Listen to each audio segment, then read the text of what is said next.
ونستعينه ونستغفره ونؤمن به ونتوكل عليه ونعوذ بالله من شرور أنفسنا ومن سيئات أعمالنا من يهده الله فلا مضل له ومن يضلله فلا هادي له ونشهد أن لا إله إلا الله وحده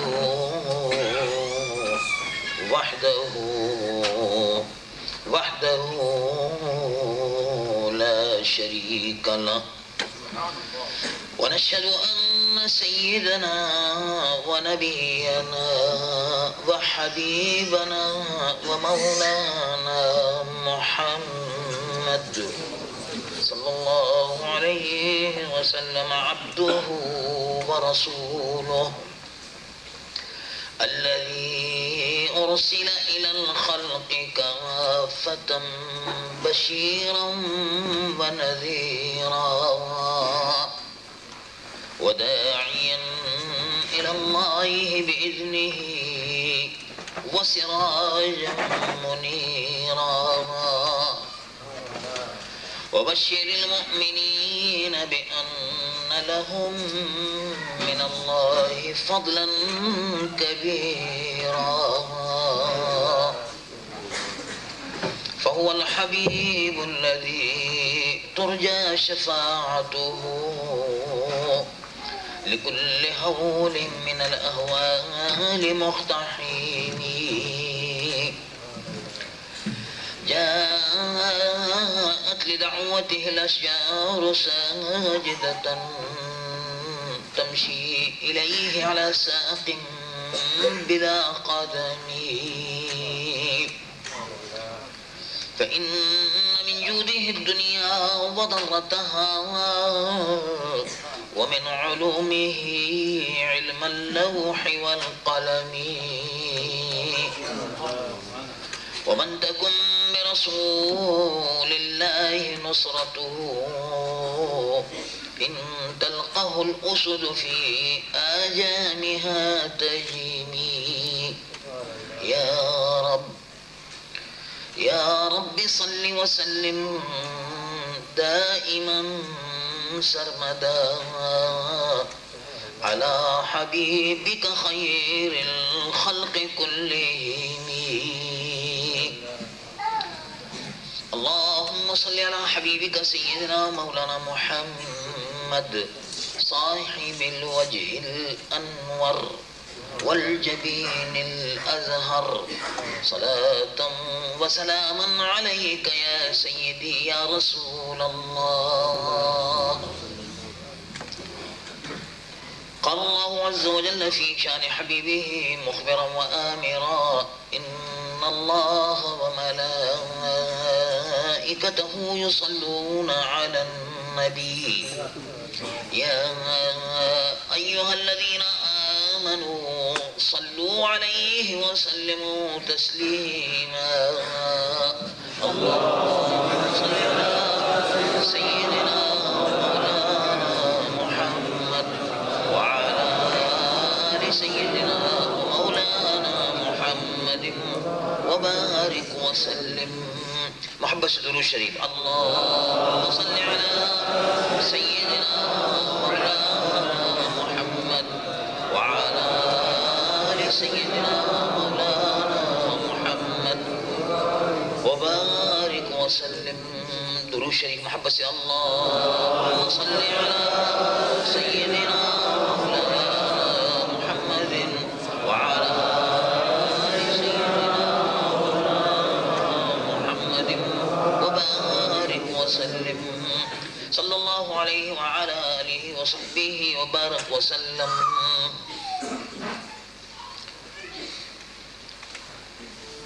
اللہ رب العالمین جل جلالہ وعم نوالہ کا فضل و کرم اور اس کا احسان ہے کہ ہم اور آپ اللہ تبارک و تعالی اور اس کے پیارے حبیب حضور پر نور سید العالمین محمد رسول اللہ صلی اللہ تعالی علیہ وسلم کا ذکر مبارک سننے اور سنانے کے لیے یہاں حاضر ہے. اور ابھی جامع مسجد المدینہ فیض الاسلام کے خطیب محترم حضرت مولانا علامہ اسرار احمد صاحب مد ظلہ العالی، پھر حضرت علامہ مولانا مفتی صاحب مفتی عبدالماجد صاحب مد ظلہ العالی، اور اس کے بعد اور ان کے بعد حضرت پیرزادہ مولانا سردار احمد صاحب قادری ایم اے LLB کہ ایمان افروز خطاب سے اور بیان سے آپ مستفید ہو رہے تھے.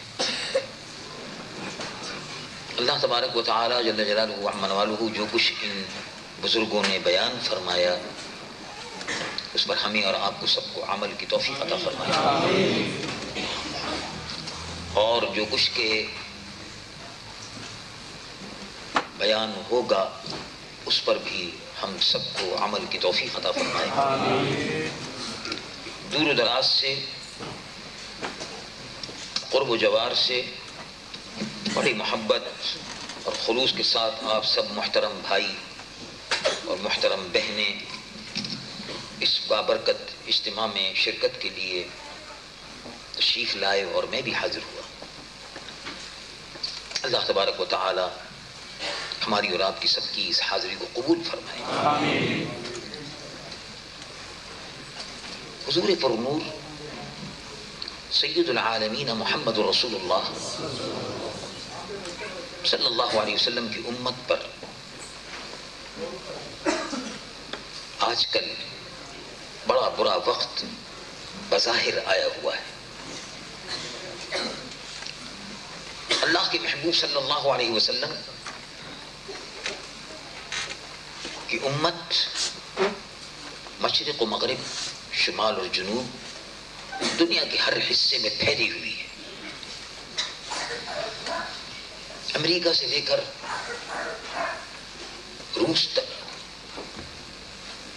روس سے لے کر جاپان تک، اور جاپان سے لے کر یورپ تک، اور برطانیہ اور ہالینڈ تک، اور سرینام سے لے کر نیو یارک تک اللہ کے محبوب صلی اللہ علیہ وسلم کی امت پھیلی ہوئی ہے. دنیا میں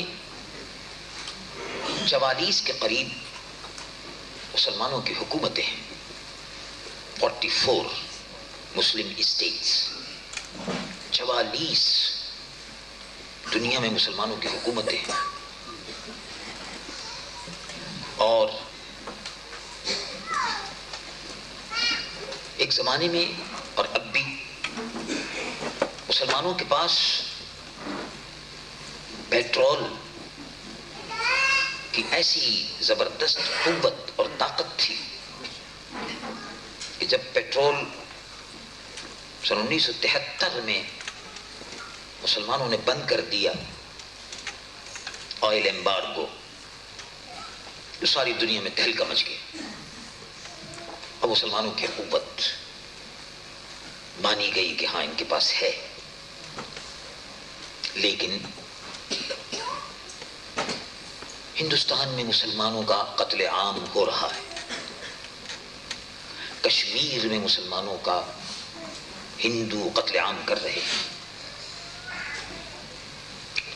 ایریٹیریا میں مسلمانوں کا قتل عام ہو رہا ہے. تھائی لینڈ میں مسلمانوں کا قتل عام ہو رہا ہے. سری لنکا میں بھی مسلمانوں پر حملے ہو رہے ہیں، وہاں بھی مسلمانوں کا خون بہہ رہا ہے. اور ایران اور عراق کے درمیان جنگ سے آپس میں مسلمانوں کا خون بہہ رہا ہے. مسلمان کہیں مسلمان کو مار رہا ہے، کہیں کافر مسلمانوں کو مار رہا ہے، اور سب سے بڑی بات یہ ہے کہ لبنان میں اور فلسطین میں 40 برس سے مسلمانوں کا خون بہہ رہا ہے. 40 برس. سن 1947 سے لے کر آج تک فلسطین کا مسئلہ اپنی جگہ پر ہے اور 10 لاکھ مسلمان، 1 ملین مسلمان کیمپوں کے اندر آسمان کے نیچے پڑے ہوئے ہیں. اور یہ ہمیں اور آپ کو سب کو معلوم ہے. 44 مسلمان حکومتیں ہیں. کبھی آپ نے سوچا کہ اس کے اسباب کیا ہے، اس کی وجہ کیا ہے؟ مسلمانوں کی تعداد تو بہت ہے، جگہ جگہ مسلمان پھیلے ہوئے ہیں، 44 مسلمان حکومتیں ہیں، لیکن جب بھی یہودیوں کا دل چاہتا ہے لبنان میں مسلمانوں کو مارتے ہیں. جب لبنان میں مسلمانوں کو مارنے سے پیٹ نہیں بھرتا تو فلسطین میں آکوپائڈ فلسطین میں مارتے ہیں اور ویسٹ بینک کا جو ایریا ہے وہاں مارتے ہیں. جب وہاں بھی ان کا دل نہیں بھرتا تو 1200 میل دور جا کر ٹیونس میں مسلمانوں کو مارتے ہیں. جب وہاں بھی دل نہیں بھرتا تو 800 میل دور، 600 میل، 700 میل دور بغداد میں جا کر مسلمانوں کو مارتے. نیوکلیئر پلانٹ جو تھا تباہ کر دیا اور اسرائیلی پلین تباہ کر کے چلے گئے.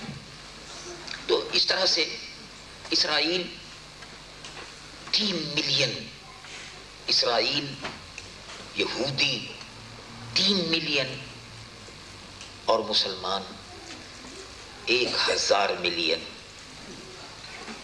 اب آپ اندازہ لگائیے، اسرائیل اسٹیٹ میں یہودی 3 ملین اور ساری دنیا میں مسلمان 1000 ملین. اور 1000 ملین مسلمان بیچارہ کچھ نہیں کر سکتا. اور ایک وہ وقت تھا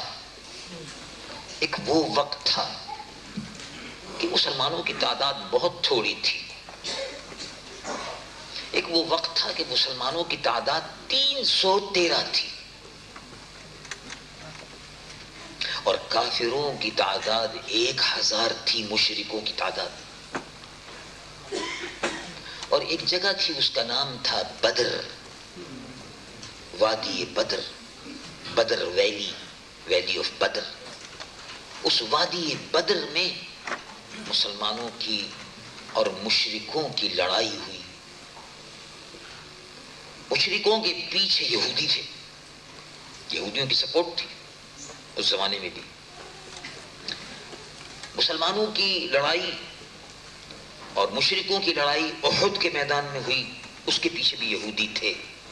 یہودیوں نے مشرکوں کو آگے کر دیا تھا اور خود یہودی پیچھے تھا. خیبر میں براہ راست یہودیوں سے مسلمانوں کا مقابلہ ہوا تو تھوڑی تعداد میں مسلمان تھے اور یہودی بڑے مضبوط تھے. خیبر یہودیوں کا قلعہ تھا. مسلمانوں نے،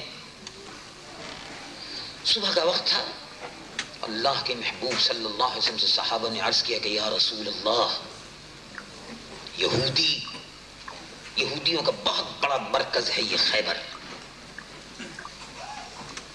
اور اس خیبر میں قلعے ہی بنے ہوئے ہیں، قلعہ بنا ہوا ہے. کسی ایک طرف سے ذرا برابر بھی کوئی ایسی جگہ نہیں ہے کہ جہاں ہم داخل ہو سکیں اور یہودیوں کو مار سکیں. تو حضور پرنور صلی اللہ علیہ وسلم نے ارشاد فرمایا لَأَعْطِيَنَّ الرَّأْيَةَ غَدًا، میں کل جھنڈا دوں گا ایک شخص کے ہاتھ میں. لَأَعْطِيَنَّ الرَّأْيَةَ غَدًا رَجُلٌ يُحِبُّهُ اللَّهُ وَرَسُولُهُ، یا دوسری روایت میں آتا ہے يُحِبُّ اللَّهَ وَرَسُولُهُ. میں کل ایک ایسے آدمی کے، کل ایک جھنڈا دوں گا ایک آدمی کے ہاتھ میں. اس آدمی کی شان یہ ہے کہ وہ اللہ اور اللہ کے رسول سے محبت کرتا ہے. يُحِبُّ اللَّهَ وَرَسُولُهُ. وہ اللہ اور اللہ کے رسول سے محبت کرتا ہے، یہ بھی روایت ہے. یحبہ اللہ ورسولہ، یہ بھی روایت ہے. بہرحال دونوں صحیح ہیں اپنی جگہ پر، ان دونوں میں کوئی ایسا وہ نہیں ہے، خاص مطابقت ہے. حضرت علی سے اللہ اور اللہ کے رسول محبت کرتے تھے، اور حضرت علی اللہ اور اللہ کے رسول سے محبت کرتے تھے، بات ایک ہی ہے. رجل یحبہ اللہ ورسولہ، یحب اللہ ورسولہ، جو اللہ اور اس کے رسول سے محبت کرتا ہے، میں کل اس کے ہاتھ میں دوں گا جھنڈا. اب صحابہ میں سسپینس ہے، کس کو دیں گے؟ تو بڑے بڑے مجاہد صحابہ یہاں موجود ہیں، دیکھیے کل کیا ہوتا ہے، کیسے ہوتا ہے، کس کے ہاتھ میں حضور جھنڈا دیں گے صلی اللہ علیہ وسلم. ابھی آپس میں باتیں ہو رہی ہیں. صبح ہوئی، نماز فجر کے بعد اللہ کے محبوب صلی اللہ علیہ وسلم نے فرمایا کہ حضرت علی کہاں ہیں، ان کو بلاؤ. ابھی بھی صحابہ نے کوئی خاص بات نہیں سمجھی کہ حضرت علی کو کسی کام سے بلایا ہوگا. حضرت علی تشریف لائے. کہا کیا بات ہے علی؟ کہا حضور آنکھ بہت دکھ رہی ہے، آنکھ میں سرخی ہے، تمام دکھ رہی ہے. حدیث شریف میں آتا ہے، بخاری شریف میں اور دوسری کتب احادیث میں، اسد الغابہ وغیرہ میں، حضور پر نور صلی اللہ علیہ وسلم حضرت علی سے فرمایا گیا ہے علی کیا بات ہے؟ کہا حضور آنکھ بہت دکھ رہی ہے، لال ہو گئی، سب سوج رہی ہے، اچھی طرح نظر نہیں آتا. قریب آؤ، قریب آؤ. اللہ کے محبوب صلی اللہ علیہ وسلم نے اپنا تھوک حضرت علی کے منہ پر، آنکھ پر لے کر تھوک لگا دی. تھوک منہ سے نکالا اور حضرت علی کی آنکھ پر لگا دیا. حضرت علی کی آنکھ پر رسول اللہ کا تھوک لگا، آنکھ فوراً ٹھیک ہو گئی، فوراً ٹھیک ہو گئی. اور کہا اے علی اب یہ جھنڈا اپنے ہاتھ میں لو اور یہودیوں کو مارو. حضرت علی رضی اللہ عنہ وارضا مسلمان فوج کی قیادت کرتے ہوئے خیبر پر حملہ آور ہو گئے. بہت بڑا دروازہ تھا، بہت بڑا دروازہ تھا. حضرت علی رضی اللہ عنہ اور تمام مسلمان ساتھی یہودیوں پر حملہ کر رہے ہیں، اور سبحان اللہ اللہ کا وعدہ پورا ہو رہا تھا. مسلمانوں کی تعداد تھوڑی، یہودیوں کی تعداد کافی تھی. مسلمان بہت کمزور، یہودی بہت طاقتور. مسلمان میدان میں اور یہودی قلعے کے اندر بند. یہ تو ایسے ہی جیسے ایک آدمی ٹینک کے اندر بیٹھا ہے اور ایک آدمی میدان میں کھڑا ہوا ہے. تو جو ٹینک کے اندر ہے وہ بہت محفوظ، بڑا سیف ہے، بالکل ٹینک کے اندر ہے. اور جو ٹینک کے باہر سامنے کھڑا ہوا ہے وہ بالکل چاہے مار دیجیے اس کو. تو مسلمان میدان میں کھڑے تھے اور یہودی قلعے کے اندر بند تھے، فورٹ میں. سبحان اللہ، وعدہ الہی پورا ہوا. اللہ کا وعدہ کیا تھا؟ رب العالمین جل جلالہ عمن والو ارشاد فرماتا ہے کم من فئۃ قلیلۃ غلبت فئۃ کثیرۃ باذن اللہ. اور تھوڑی تعداد میں مسلمان تھوڑی تعداد میں ہوں گے. مسلمانوں کو اپنی تعداد تھوڑی ہونے سے گھبرانا نہیں چاہیے، کبھی نہیں. مسلمان تھوڑی مسلمان ہو چاہے تھوڑی تعداد میں ہو، گھبرانا نہیں چاہیے. حضور پرنور صلی اللہ علیہ وسلم کی مقدس سیرت آپ دیکھیے تو شروع میں مسلمانوں کی تعداد بہت تھوڑی تھی، بعد میں بھی تھوڑی رہی، بعد میں بھی تھوڑی رہی. تھوڑی تعداد تھی مسلمانوں کی، کافروں کے مقابلے پر تھوڑی تھی، مگر کبھی نہیں گھبراتے تھے، کبھی نہیں ڈرتے تھے. حضور پر نور صلی اللہ علیہ وسلم کے مقابلے پر مدینہ منورہ میں اور حجاز مقدس میں، خیبر میں یہودی بھی تھے. مسلمانوں کے مقابلے پر یہودی بھی تھے، مسلمانوں کے مقابلے پر ہندو مشرک بھی تھے، بتوں کے پوجنے والے. اور مسلمانوں کے مقابلے پر تیسری قوت اور بھی تھی، وہ تھے منافق، جو مسلمانوں میں شامل ہو گئے تھے، کلمہ پڑھتے تھے اور حضور کے پیچھے نماز بھی پڑھتے تھے، وہ بھی لوگ تھے۔ اب دیکھو آپ کتنی بڑی مصیبت، ایک طرف کافر سامنے، مشرک، بتوں کی پرستش کرنے والے سامنے، یہودی سامنے۔ یہودی کیپیٹلسٹ تھا، یہودی اس زمانے میں بھی یہودیوں کے پاس پیسہ بہت تھا۔ خیبر کے تمام باغات، مدینہ منورہ کے باغات، اکثر یہ سود کا کاروبار، لین دین، انٹرسٹ کا، سود کا، بیاض کا پیسہ خوب کھاتا ہے یہودی، پہلے بھی کھاتا تھا، آج بھی کھاتا ہے، سود بھی کھاتا ہے، خون بھی پیتا ہے، سب ہاں چھوڑتا نہیں ہے یہودی۔ پیسہ اگر اس کو لینا ہو تو اپنی بیٹے سے بھی پیسہ لے لے گا، اور اپنی بیٹی سے بھی لے گا، اور اپنی ماں سے بھی لے گا، اور اپنے باپ سے بھی لے گا، چھوڑتا نہیں پیسہ یہودی۔ تو اس زمانے میں رسول اللہ کے سامنے یہودی بھی تھے، مشرک بھی تھے، اور منافق بھی تھے۔ تو یہ ہر زمانے میں ہوتا ہے، یہ کوئی نئی بات نہیں ہے۔ کوئی آدمی یہ کہہ دے کہ ہاں ٹھیک ہے، ہم آج کل مسلمان تکلیف میں ہیں، 44 حکومتیں ہیں، ٹھیک ہے تکلیف میں ہیں، آپ صحیح کہتے ہو، لیکن بات اصل میں یہ ہے کہ اس زمانے میں یہودی اتنے طاقتور نہیں تھے، مسلمانوں کے مقابلے پر کوئی بڑی حکومت نہیں تھی، سپر پاور نہیں تھی۔ اب تو امریکہ اور روس سپر پاور ہے، اس لیے ہم کمزور ہیں، نہیں، اس زمانے میں بھی سپر پاور تھی۔ اس زمانے میں ایران کی بادشاہ سپر پاور تھے، Iranian empire, Iran super power تھا۔ اس زمانے میں رومن امپائر، قیصر روم، رومن امپائر، بیزنٹین امپائر، یہ ہسٹری ہے، یہ تو بیزنٹین امپائر، ایرانین امپائر، یہ دنیا میں 2 سپر پاور اس وقت موجود تھیں۔ آج بھی 2 سپر پاور ہیں، اس وقت بھی 2 سپر پاور تھیں، اور مسلمان لوور پاور۔ تو اس زمانے میں بھی مسلمان بہت تھوڑے، اب مسلمان بہت زیادہ، یعنی سپر پاور کی جتنی آبادی ہے، امریکہ کی آبادی کتنی ہے؟ امریکہ کی آبادی ہے 240 ملین، بس امریکہ کی آبادی 240 ملین ہے۔ روس کی آبادی کتنی ہے؟ روس کی آبادی 260 ملین۔ ختم، بات ختم ہو گئی، اور کچھ بھی نہیں۔ تو سپر پاور کی آبادی کل کتنی ہے؟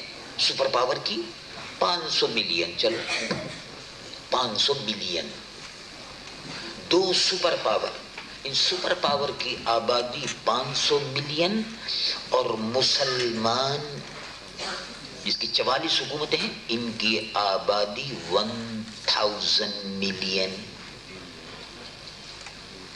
تو مسلمان زیادہ ہیں، سپر پاور سے زیادہ تعداد میں، مگر سپر پاور پیچھے بیٹھے ہوئے ہیں۔ ایک چھوٹی پاور اسرائیل 3 ملین، اس کو آگے کر دیا۔ جیسے وہ ایک آدمی ہوتا ہے نا، وہ اپنے گھر کے اندر بیٹھا ہوا ہے، کتا اس نے چھوڑ دیا، بیٹھا ہوا ہے اندر، کتا چھوڑ دیا، وہ بھونکتا رہتا ہے۔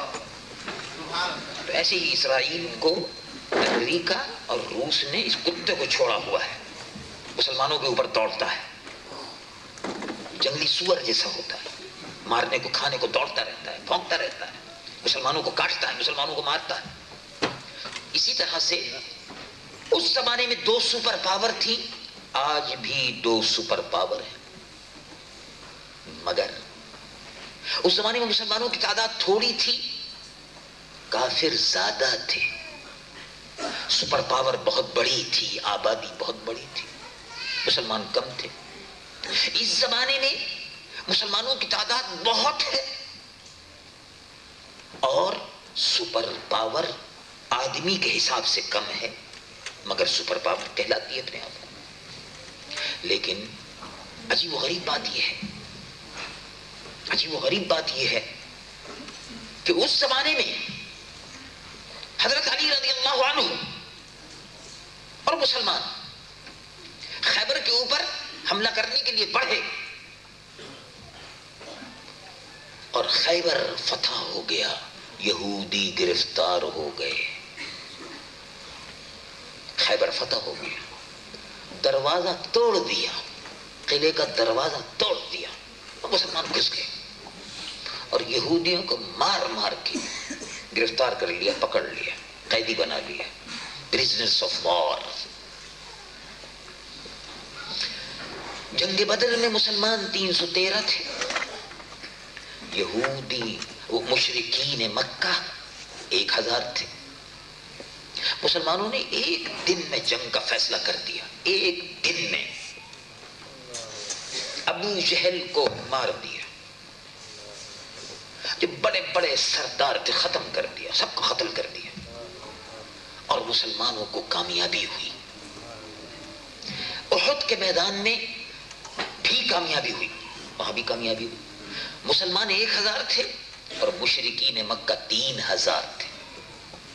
ہر جگہ قدم قدم پر مسلمانوں کو کامیابی ہو رہی تھی.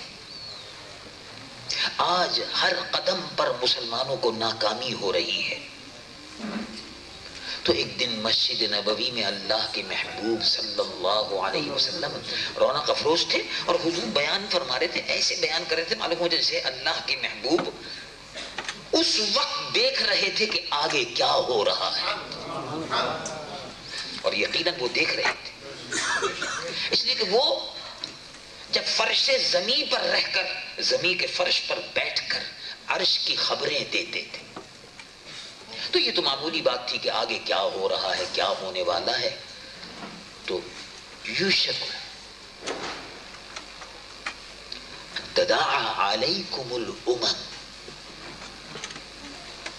میں دیکھ رہا ہوں کہ تمام امتیں تمہاری طرف دوڑیں گی تمہیں کھانے کے لیے. اچھا تو کیا یا رسول اللہ، صحابہ نے عرض کیا قلت بنا یا رسول اللہ، کہ یہ ہماری یعنی ہم تعداد میں تھوڑے ہوں گے کہ جب کافر ہمیں کھانے کے لیے دوڑ پڑیں گے؟ کہا کہ نہیں، تعداد تمہاری کافی ہوگی. تو پھر کیوں آخر کہا تمہیں کھانے کے لیے دوڑ پڑیں گے اور تمہاری تعداد تو کا غصہ اس سے. حدیث مبارک میں آتا ہے، مسلم شریف کی حدیث ہے کہ تعداد تو تمہاری ایسی ہوگی میرے وجہ سے سیلاب ہے، جیسے پانی کا بہاؤ ہوتا ہے نا، ہوتا کہ اب یہ پانی سب کو بہا کے لے جائے گا، تو اتنی تعداد تمہاری ہوگی، بہت تعداد ہوگی. آج دیکھ رہے ہیں آپ 1000 ملین، بہت بڑی بات ہے، 1000 ملین، تو تعداد بہت ہوگی. ان کا پھر یا رسول اللہ، تو کہا تم پر وہن مسلط ہو جائے گا. وہن، حضور وہن کس کو کہتے ہیں؟ صحابہ نے عرض کیا یا رسول اللہ ومل وہن یا رسول اللہ صلی اللہ علیہ وسلم، وہن کیا ہے؟ کہا حب الدنیا وکراہیت الموت. دوسری روایت میں آتا ہے حب المال وکراہیت الموت. بات یہ کی ہے، کیا بات ہے تم پر وہن مسلط ہو جائے گا. وہ تو فرماتے ہیں تعداد میں تم بہت ہوگے لیکن تم پر وہن مسلط ہو جائے گا. ان کا وہن کیا ہے یا رسول اللہ؟ کہا حب المال، مال کی محبت، کراہیت الموت، اور موت سے ڈرنا. دو باتیں. اب اس پر غور کر لیجیے اچھی طرح سے. آپ جس جگہ پر رہتے ہیں یہاں آپ کی تعداد بہت تھوڑی ہے، آپ کی تعداد بہت تھوڑی ہے. ہالینڈ کی پاپولیشن 15 ملین ہے. یس 14 اور 15 تک سمجھ لیجیے. 14 اور 15 ملین کے درمیان ہالینڈ کی پاپولیشن. اس پاپولیشن میں 1 ملین مسلمان نہیں. اس پاپولیشن میں 0.5 ملین مسلمان نہیں. اس پاپولیشن میں 0.5 ملین مسلمان نہیں. اس پاپولیشن میں بٹوین 300 and 400,000 مسلمان، بس، اس سے زیادہ نہیں. تو کیا کرنا چاہیے؟ کیا کرنا چاہیے؟ چاروں طرف یہودی، یہ پرانا دشمن چلا آ رہا ہے، پرانا بڑا دشمن ہے، اور بھی دشمن ہے، مشرکین بھی دشمن ہے، غیر قوم کے لوگ بھی دشمن ہیں، سبھی دشمن ہیں. اور ایمان کے بھی دشمن، جان کے بھی دشمن. اور چلو جان کے دشمن سے بھی آدمی نمٹ لے، لیکن ایمان کے بھی دشمن ہے، ایمان کے بھی دشمن. تو حضور کے زمانے میں بھی تھے، سب تھے، یہودی بھی تھے. بالکل وہی نقشہ ہے آپ کے سامنے. یہودی اس وقت بھی تھے، آج بھی ہیں. عیسائی اس وقت بھی تھے، آج بھی ہیں. مشرکین مکے کے اور مدینے کے اور حجاز کے اس وقت بھی تھے، مشرکین آج بھی ہیں. منافقین جو رسول اللہ کے پیچھے نماز پڑھتے تھے اور کلمہ پڑھتے تھے، آج بھی ایسے ہیں جو کلمہ پڑھ پڑھ کے اپنے مسلمان ہونے کا یقین دلاتے ہیں. آج بھی ہیں ایسے منافقین. سامنے رسول اللہ کا کلمہ پڑھتے تھے اور پیچھے گستاخی کرتے تھے، گستاخ رسول تھے. حضور کے زمانے میں تھے. رب العالمین جل جلالہ ارشاد فرماتا ہے اذا جاءک المنافقون، اے محبوب صلی اللہ علیہ وسلم، یہ منافق جب آپ کے پاس آتے ہیں تو کیا کہتے تھے منافق؟ قالوا نشہد انک رسول اللہ، اے محبوب ہم گواہی دیتے ہیں کہ آپ اللہ کے رسول ہیں. تو منافق کلمہ پڑھتے تھے، کلمہ پڑھ کے رسول اللہ کو سناتے تھے، رسول اللہ کو کہتے تھے اشہد ان لا الہ الا اللہ واشہد ان محمدا عبدہ ورسولہ. تو کلمہ پڑھ کر اپنے ایمان کا اعلان کرنا، کلمہ پڑھ کر اپنے ایمان کا یقین دلانا، یہ 1400 سال پہلے رسول اللہ کے سامنے منافق بھی کرتے تھے، اور رسول اللہ کو کلمہ پڑھ کر دھوکہ دیتے تھے. تو کسی کے کلمہ پڑھنے سے دھوکے میں مت آنا. کھوٹے اور کھرے میں پہچان رکھنی چاہیے. کھوٹے اور کھرے میں کیسے پہچان ہوگی؟ ٹیبل پر ایک پھول رکھا ہوا ہے، تو ٹیبل پر جو پھول رکھا ہوا ہے، اب آپ نے دیکھا بازار میں بڑے خوبصورت پھول ملتے ہیں، لیکن ہر پھول اصلی ہوتا ہے؟ پلاسٹک کا بھی پھول ہے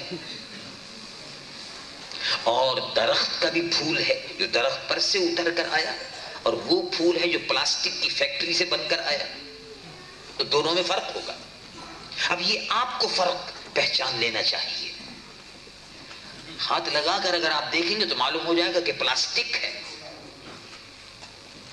اور سونگھ کر اگر دیکھیں گے اور خوشبو پھول کی آ رہی ہوگی تو معلوم ہوگا کہ اصلی پھول ہے. تو یہ تو آپ خود امتیاز اور خود اپنے آپ ڈسٹنکشن اس میں کر سکتے ہیں، اور یہ آپ کو دیکھنا چاہیے، اور اس سلسلے میں دھوکہ نہیں کھانا چاہیے. اللہ رب العالمین نے کیا فرمایا جب یہ منافق کلمہ پڑھ کے حضور پر نور صلی اللہ علیہ وسلم کے سامنے کہتے تھے؟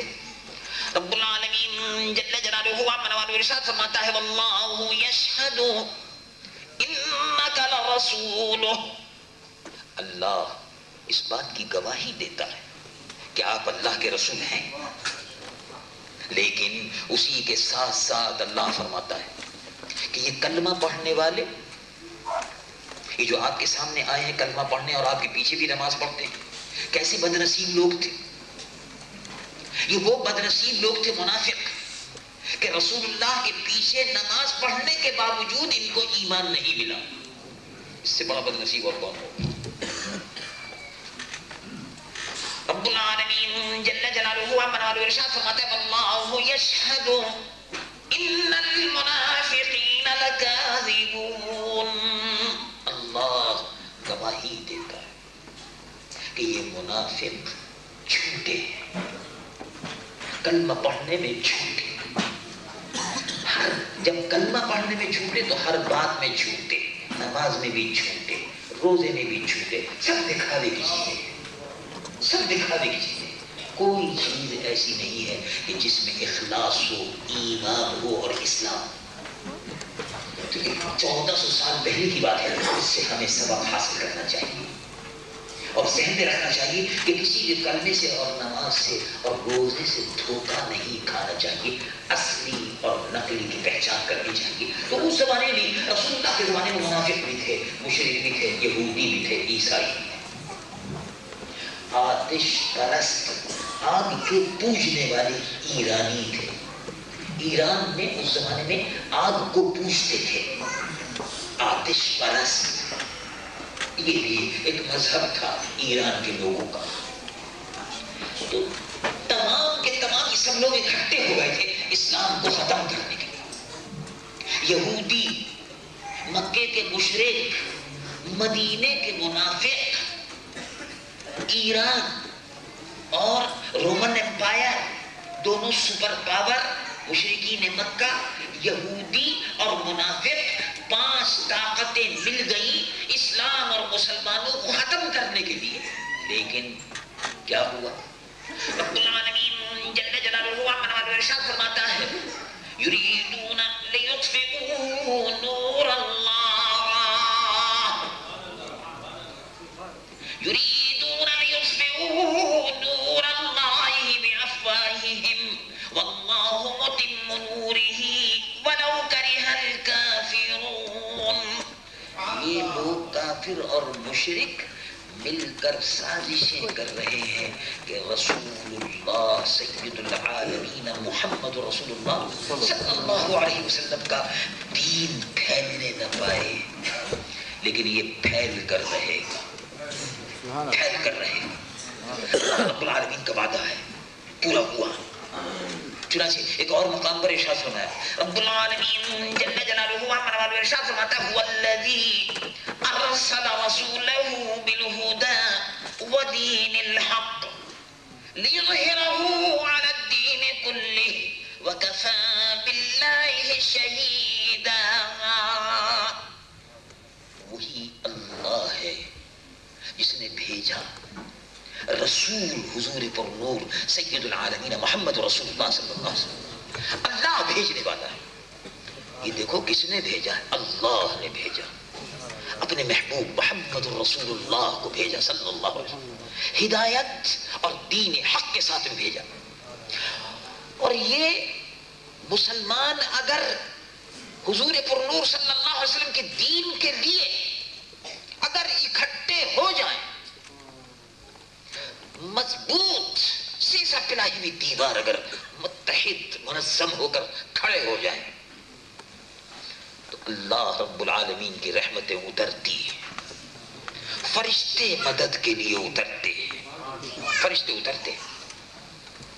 چنانچہ بدر میں یہ ہوا، بدر کے میدان میں جب مسلمان میدان جنگ میں لڑنے کے لیے آئے تو میدان یعنی تدبیر آپ کو کرنی پڑے گی۔ اب یہ نہیں ہے کہ مسجد میں بیٹھ کے آپ اور میں دعا کریں اے اللہ ہم سب کی حفاظت فرما، اے اللہ مسلمانوں کی حفاظت فرما، اے اللہ مسلمانوں کو یہ دے دے، مسلمانوں کو دے دے، نہیں، اس کے لیے تدبیر کرنی پڑے گی۔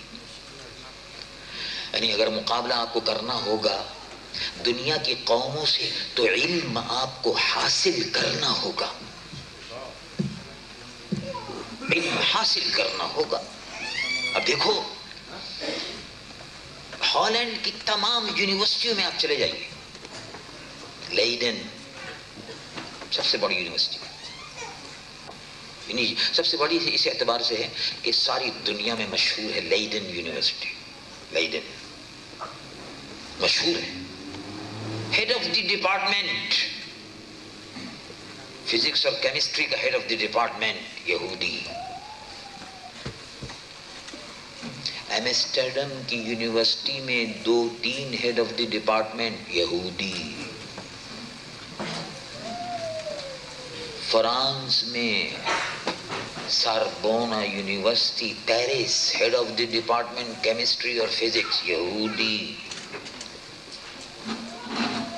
اور آپ کو حیرت ہوگی یہ سن کر کہ کینیڈا میں جو کینیڈا کا کیپٹل ہے مونٹریال میں میک گل یونیورسٹی ہے، اس یونیورسٹی کا نام ہے میک گل یونیورسٹی۔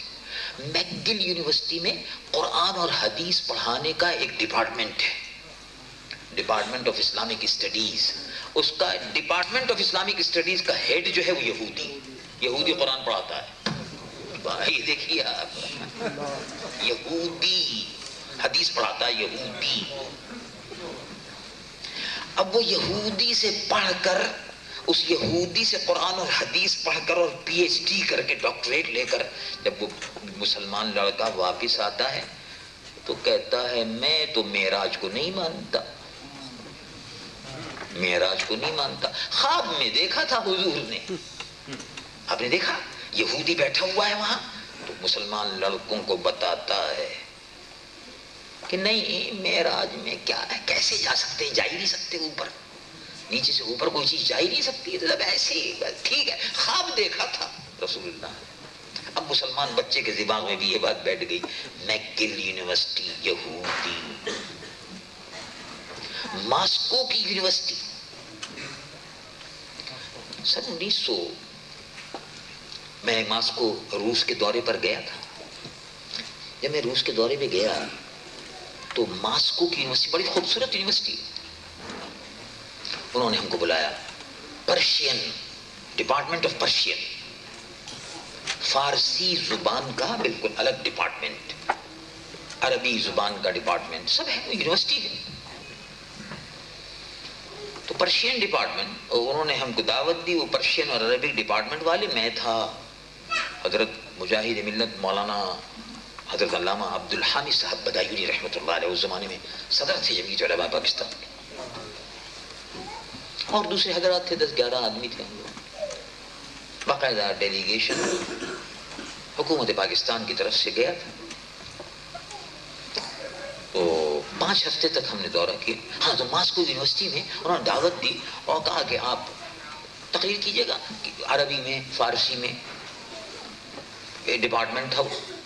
مولانا روم رحمۃ اللہ علیہ کی مثنوی شریف پر تو ایک آدمی نے بڑی خوبی کے ساتھ مولانا روم کی مثنوی شریف کی تعریف کی، علامہ اقبال اور سب۔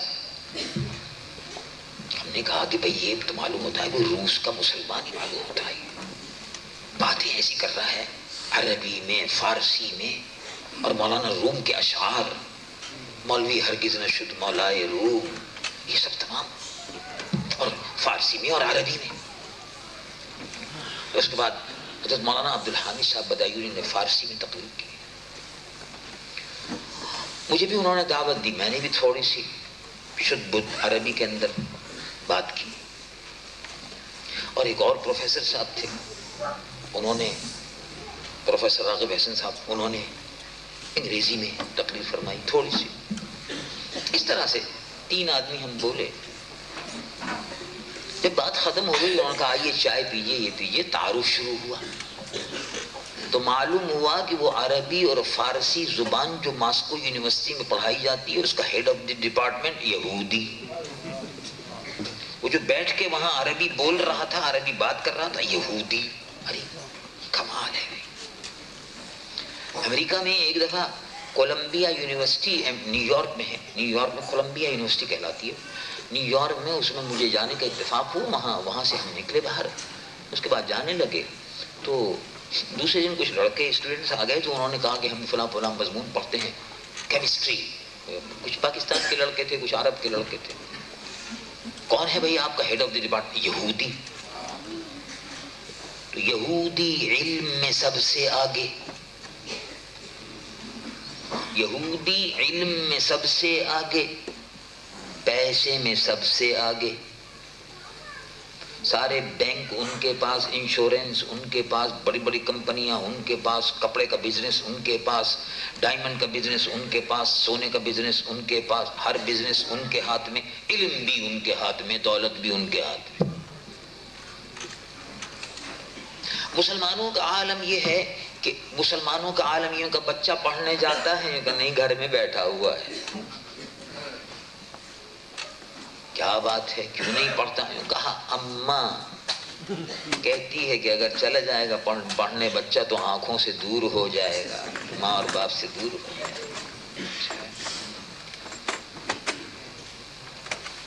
وہ مسلمان کے جن کے دین میں حضور پرنور سید العالمین محمد رسول اللہ صلی اللہ علیہ وسلم جس دین کو لے کر تشریف لائے، اس میں سب سے پہلے کیا چیز اتری؟ وحی آئی. وحی آئی تھی، وحی آئی. جب وحی آئی تو وحی میں کیا آیا؟ نماز پڑھو، نہیں. زکوٰۃ دو، پہلی وحی نہیں. روزہ رکھو، پہلی وحی نہیں. رب العالمین جل جلالہ وعظم والو ارشاد فرماتا ہے اقرا اقرا بسم ربک الذی خلق. پہلی وحی غار حرا میں رسول اللہ کملی والے آقا صلی اللہ علیہ وسلم، رمضان المبارک میں، پیر کا دن ہے، اللہ کے محبوب صلی اللہ علیہ وسلم غار حرا میں ہے. مکہ معظمہ سے 2.5 میل کے فاصلے پر غار ہے، پہاڑی ہے، اس میں پہلی وحی اتر رہی ہے. رسول اللہ اے محبوب اقرا، اقرا پڑھیے. اس کا ترجمہ ہوا پڑھیے. پھر جبرائیل نے فرمایا اقرا پڑھیے. حضور پرنور صلی اللہ علیہ وسلم بخاری شریف میں جیسا کہ آتا ہے، حضور پرنور صلی اللہ علیہ وسلم نے ارشاد فرمایا ما انا بقارئ، میں پڑھنے والا نہیں، اس طرح پڑھنے والا نہیں ہوں. یہ نہیں فرمایا کہ میں پڑھنا نہیں جانتا، لا اعرف القراءہ، یہ تو نہیں فرمایا کہ میں پڑھنا نہیں جانتا. ما انا بقارئ، میں پڑھنے والا نہیں. پھر جبرائیل نے کہا پڑھیے اقرا، اس طرح پڑھنے والا نہیں، ما انا بقارئ. تیسری مرتبہ جبرائیل حضور پرنور صلی اللہ علیہ وسلم سے لپٹتے رہے اور تیسری مرتبہ فرمایا اقرا. رب العالمین جل جلالہ وعظم والو ارشاد فرماتا ہے اقرا بسم ربک الذی خلق. پڑھیے اپنے رب کے نام سے جس رب نے پیدا کیا. الذی خلق. اقرا وربک الاکرم الذی علم بالقلم علم الانسان ما لم يعلم. اللہ رب العالمین کے نام سے پڑھتے پڑھیے. اس امت کے لیے کلام ربانی میں سب سے پہلے آیا اقرا پڑھیے. اور یہی امت دنیا میں سب سے زیادہ بے پڑھی ہوئی ہے، جاہل، سب سے زیادہ جاہل. ماں اور باپ کو اپنے بچوں کو پڑھانے کا شوق نہیں. کھاؤ پیو اور سو جاؤ، آرام کرو، زیادہ تکلیف برداشت نہ کرو. بیٹا پڑھے گا تو تھک جائے گا. ماں محبت سے کہہ دیتی بیٹا پڑھے گا تھک جائے گا. اور وہاں حکم ہے رب العالمین جل جلالہ عمن والو ارشاد فرماتا ہے وقر رب زدنی علما، دعا مانگو. اللہ رب العالمین نے دعا کے مانگنے کا حکم دیا ہے. رب العالمین جل جلالہ عمن والو ارشاد فرماتا ہے وقال ربکم ادعونی استجب لکم، مجھ سے دعا مانگو میں تمہاری دعاؤں کو قبول کرتا ہوں. اللہ رب العالمین کو یہ بات پسند ہے کہ بندے کے ہاتھ اللہ کے حضور میں پھیل رہے ہیں. اللہ کو یہ بات پسند ہے، اور جب اس کے ہاتھ میں، اب جب اس کے دربار میں یہ ہاتھ پھیلتے ہیں تو ضرور ملتا ہے. اب یہ الگ بات ہے کہ ہر آدمی کو اس کی مصلحت کے مطابق اللہ علیم ہے، کب دینا ہے اور کب نہیں دینا، لیکن ملتا ہے بہرحال. کسی کا آخرت کے لیے بھی کچھ جمع ہو جاتا ہے تاکہ وہاں کا بھی خانہ خالی نہ رہے، فورن ایکسچینج وہاں مل جائے. فورن ایکسچینج ہے وہاں جو ہے وہ فورن ایکسچینج ہے. آپ دیکھتے ہیں جب سری نام جانا ہوتا ہے تو فکر ہوتی ہے کہ ڈالر کہاں سے لیں. جب سری نام جانا ہوتا ہے تو فکر ہوتی ہے کہ گلڈر کہاں سے لیں. جب سری نام سے یہاں آنا ہوتا ہے تو فکر ہوتی ہے کہ ڈالر کیسے لیں.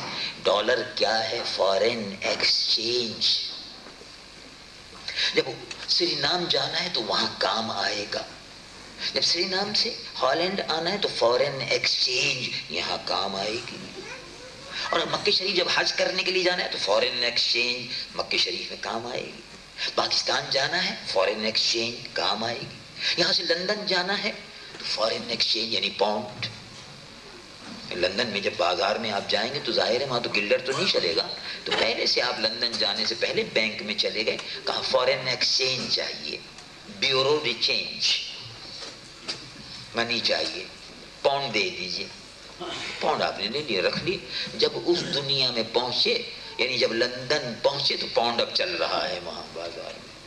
اسی طرح سے یہاں پاؤنڈ، ڈالر جو یہ خرچ ہو رہا ہے، جو نیکی آپ کر رہے ہیں، یہ سب فورن ایکسچینج. دعا مانگ رہے ہیں، یہ فورن ایکسچینج جمع ہو رہی ہے.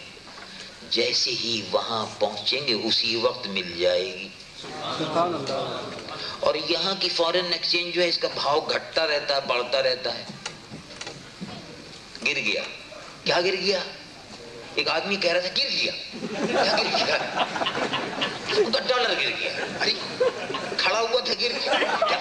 کیا مصیبت آئی.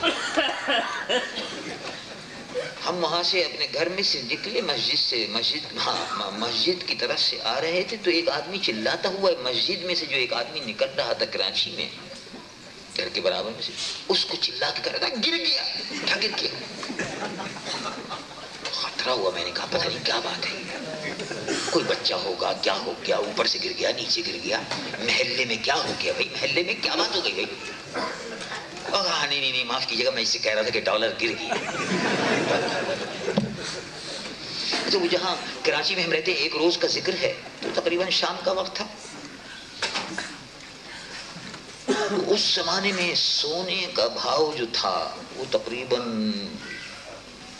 جہاں تک مجھے یاد پڑتا ہے 5-6 سال پہلے کی بات ہے، تو شاید 600 یا 700 ڈالر ایک اونس ہوتا تھا. تو کیونکہ ہمارا محلہ جہاں میں رہتا ہوں سب تمام سامنے سناروں کی دکانیں، زیورات، سونے کی دکانیں، یہ سناروں کا بازار. تو سنار لوگ مسجد میں بھی جب آتے ہیں تو وہ یہی بات ہوتی رہتی ہے، آج بڑھ گیا، آج گھٹ گیا، آج گر گیا، آج چڑھ گیا. یہ چڑھ گیا. کیا چڑھ گیا بھائی؟ چڑھ گیا، بھاؤ چڑھ گیا. مسجد میں جب نکلتے آتے جاتے نماز پڑھتی، ہاں بھائی آج تو یہ ہو گیا. خیر وہ میں وہاں تھا، کہا صاحب، کسی نے کہا، آپس میں باتیں کر رہے تھے، گر گیا، چڑھ گیا. بھاؤ سونے کا گھٹ گیا اور بڑھ گیا، یہ ہوتا رہتا ہے. اور سونے کا بھاؤ جو ہے گرتے گرتے گرتے پتہ نہیں کتنا آ گیا تھا. بہرحال یہ تو تاجر لوگ زیادہ جانتے ہیں اور ان کو یاد بھی رہتا ہے بیچاروں کو. میں سنتا رہتا تھا، کبھی یاد آ جاتا ہے. سونے کا بھاؤ گھٹتا رہتا، بڑھتا رہتا ہے. ڈالر کا بھاؤ گرتا رہتا ہے، بڑھتا رہتا ہے. جرمن مارک کا دام گرتا رہتا ہے، بڑھتا رہتا ہے. سوئس فرینک گھٹتا رہتا ہے، بڑھتا رہتا ہے. سری نام کا گلڈر بڑھتا رہتا ہے، گھٹتا رہتا ہے. لیکن جو آپ نے اللہ کے یہاں جمع کرا دیا وہ کرنسی جو ہے وہ بڑھنے کی گارنٹی ہے. کہ بڑھتا ہے اور گھٹتا نہیں ہے، اس کا بھاؤ نہیں گرتا، وہ نہیں گرتا، وہ وہاں ملے گی۔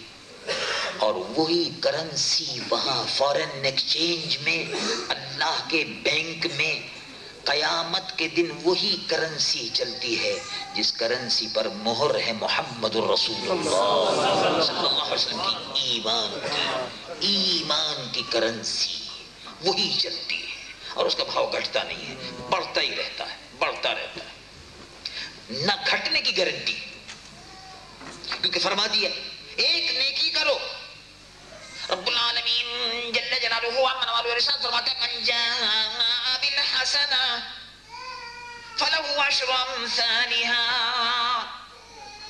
ایک کرو 10 مل جائیں گے، اور اضعاف مضاعفہ چلتا رہتا ہے۔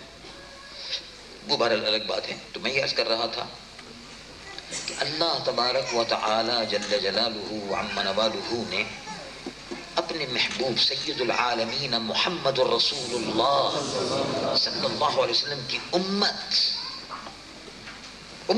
کو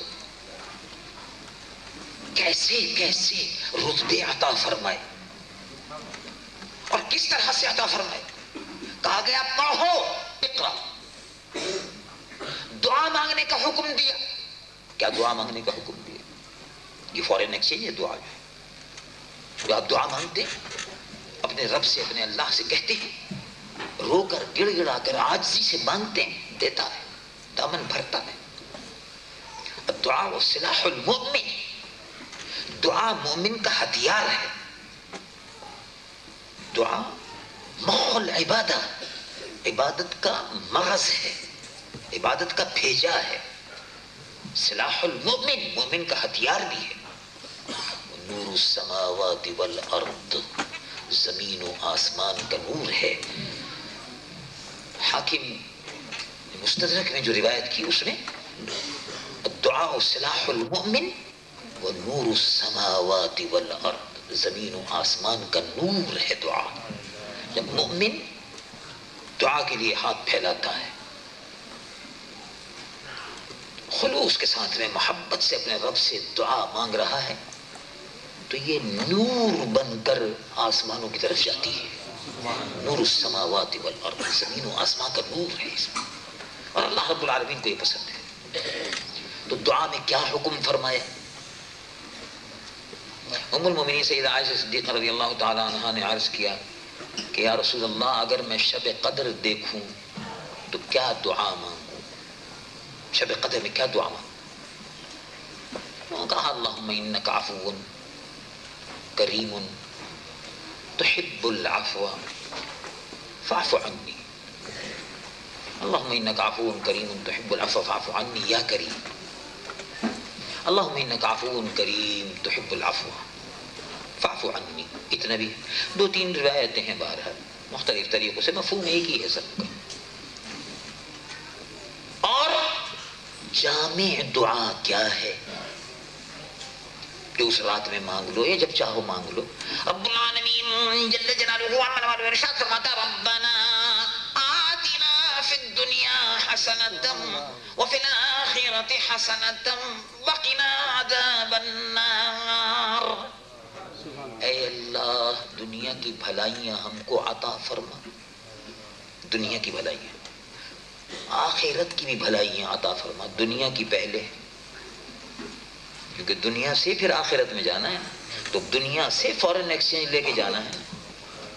ربنا آتنا فی الدنیا حسنۃ وفی الآخرۃ حسنۃ، تو دنیا کی بھلائیوں کے حاصل کرنے کی دعا ہو رہی ہے، تو دنیا کی جو بہترین بھلائیاں ہیں وہ مجھ کو عطا فرما دے۔ تو کچھ دعا میں کثرت تو نہیں رہ گئی، تو دعا تو پوری ہو جانی چاہیے۔ مطلب یہ کہ دعا مکمل اور جامع ہے، لیکن نہیں، ایک اور دعا الگ سے تعلیم دی۔ معلوم ہوا کہ جب الگ سے کسی بات کی تعلیم دی جائے تو اس کا بڑا مرتبہ ہے، الگ سے، کہ الگ سے دعا مانگو۔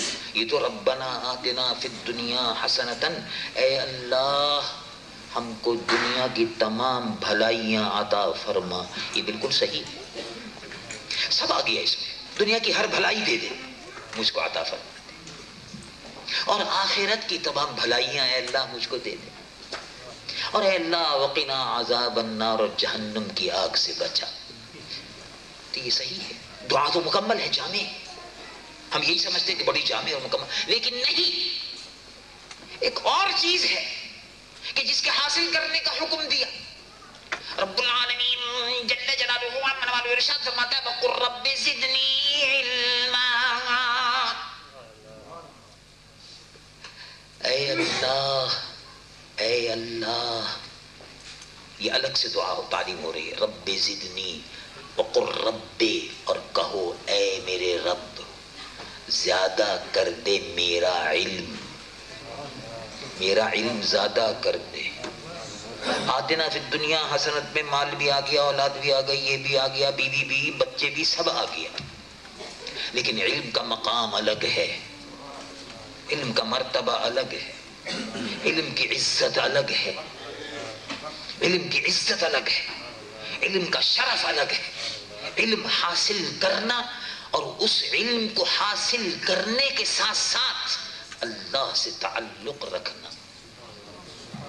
سبحان اللہ، رب زدنی علما۔ اچھا دیکھو، آپ نے ایک بات سنی ہوگی، خیر مسلمان تو بیچارہ اب کیا کہا جائے، ہر جگہ مسلمانوں کا ملک ہے بنگلہ دیش، پڑھے لکھے آدمی کتنے؟ 20%۔ آج کی وہ ہیرالڈ ٹریبیون جو پیرس سے نکلتا ہے، انٹرنیشنل ایڈیشن، آج ہی میں اس کو پڑھ رہا تھا، تو 20%۔ پاکستان میں پڑھے لکھے لوگ کتنے؟ 24%۔ باقی لکھنا تو بہت بڑی بات ہے، پڑھنا تو بہت بڑی بات ہے، انگوٹھا بھی صحیح نہیں لگا سکتے۔ پاکستان میں 24، بنگلہ دیش میں 20، ترکی میں 40۔ کسی مسلمان ملک میں 100% پڑھے لکھے لوگ نہیں ہیں، 100% نہیں ہے۔ 100% تو بہت بڑی بات ہے۔ 2-3 مسلمان ملک ہیں جہاں 40% ملک کے اندر مسلمان پڑھے لکھے لوگ ہیں، 60% جاہل، بالکل کچھ پتہ ہی نہیں کیا ہو رہا کیا نہیں ہو رہا، کلمہ بھی صحیح نہیں پڑھتے، کلمہ بھی صحیح نہیں پڑھتے، کلمہ بھی اگر پڑھیں گے تو اس کو توڑ توڑ کے پڑھیں گے، لا الہ، اور مجھے سے موت آ رہی ہے، سانس ٹوٹ گیا، سانس ٹوٹ گیا، الا اللہ الا اللہ، ایسے ابھی سانس ٹوٹا ہے، بس اب انتقال ہونے والا ہے، اوپر اٹھ کے آ گئے، کہ بڑے محبت کے ساتھ پڑھنا چاہیے تھا، لا الہ الا اللہ، دیکھو اس میں جان ہے، سانس ہے، پورا ہے، اور وہ ٹوٹ بھی جاتا ہے، شرعی طور پر بھی جائز نہیں ہے، لا الہ الا اللہ، لا الہ، پھر سانس ٹوٹ گیا، لا الہ کہتے کہتے کوئی نہیں ہے خود بھی کہہ دیا، نہیں سانس ٹوٹ گیا، کوئی نہیں ہے خود بھی نہیں، ٹوٹ گیا سانس، سانس ٹوٹ گیا۔ کلمہ صحیح نہیں پڑھتے، قرآن پڑھنا نہیں جانتے، اور بے شمار مسلمان عورتیں ہیں، بی بی آپ کو کیا یاد ہے؟ قرآن شریف کی کوئی آیت بی بی آپ کو یاد ہے بہن؟ ہاں نہیں مولانا صاحب تنی یاد تو نہیں ہے، کچھ پڑھا ہے؟ نہیں بھی تو کچھ نہیں پڑھا۔ قل هو اللہ یاد ہے؟ نہیں وہ بھی یاد نہیں۔ الحمد شریف سورہ فاتحہ یاد ہے؟ نہیں وہ بھی یاد نہیں۔ کیا یاد ہے؟ گانا یاد ہے، راک اینڈ رول یاد ہے، بالکل یاد پکا ہو تو ہر وقت ٹیپ ریکارڈ لگا ہوا ہے۔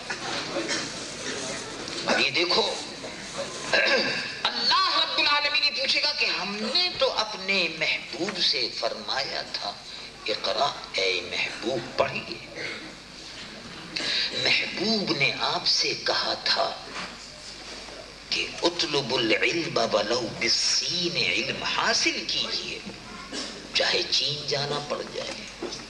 اور آپ نے قرآن بھی حاصل نہیں کیا، وہ اللہ کا کلام کہ جو اگر پہاڑوں پہ اترتا تو ریزہ ریزہ ہو جاتا. رب العالمین جل جلالہ عمن والو ارشاد فرماتا لو انزلنا هذا القرآن على جبل لرأيته خاشعا متصدعا من خشية الله. مثال کے طور پر سمجھانے کے لیے رب العالمین فرماتا ہے اگر یہ قرآن پہاڑ پر ہم اتار دیتے تو مقدس کتاب ہے، مقدس کتاب ہے. پہاڑ پر اگر ہم اتار دیتے، جیسے زبور کو اتار دیا تھا ایسے قرآن شریف کو بھی اتار سکتے تھے. زبور کو کیا کیا تھا کہ زبور کو کوہ طور پر ماؤنٹ سینائی پر اتار کے رکھ دیا اور کہا حضرت موسیٰ سے روزے رکھیے اور آئیے اور اٹھا کے لے جائیے، تشریف لائیے. 30 روزے ووعدنا موسیٰ 30 لیلۃ فأتممناها ب10. حضرت موسیٰ علیہ السلام نے 40 روزے رکھے. روزے رکھنے کے بعد کو دور پر بلایا، بلانے کے بعد کہا کہ یہ رکھی بھی ہے، لکھی بھی ہے، اٹھائیے اور لے جائیے، پاؤں کو سکھائیے اور دے دیجیے. لیکن قرآن لکھا ہوا نہیں اترا.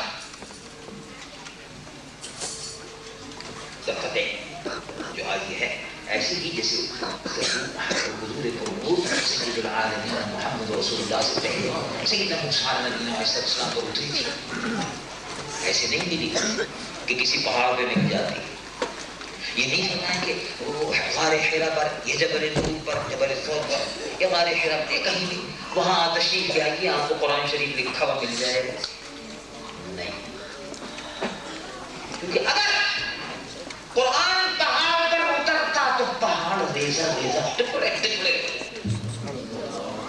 پہاڑ ڈسٹرائے، پہاڑ برداشت نہیں کر سکتا. یہ قرآن ہے، اس میں علم ہے.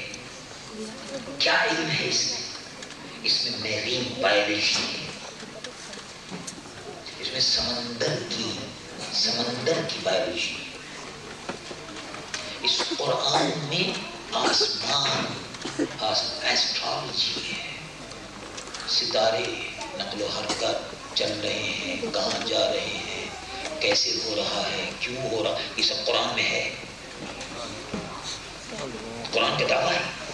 کیا ہے قرآن میں؟ سب ہے. جاہل یہ سمجھتا ہے کہ قرآن میں صرف نماز کا ذکر ہے، بس نماز پڑھو، روٹی کھا لو اور سو جاؤ.